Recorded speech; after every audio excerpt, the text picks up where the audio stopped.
For just about a century, a Peoria store has been running the shoe game, and they've got no plans on stopping anytime soon. I've got the story in this week's edition of Open for Business. We did our 100th year proclamation last Tuesday night. It's a big year for MosersShoes in Peoria.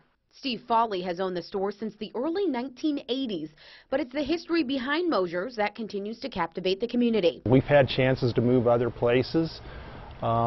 It would almost mean like longer hours and everything, and I think this area needs this. The business is the century-old brainchild of Foley's great-grandfather, the late John Moser. In Germany, he was a shoe cobbler. He was training to be a cobbler.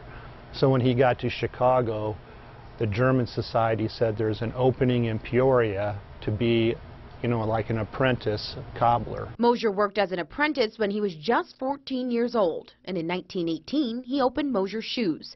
The historic snapshots around the store share that story. After that, my great uncle took over, John Moser Jr. That would have been the second generation, and then my dad and my aunt ran it.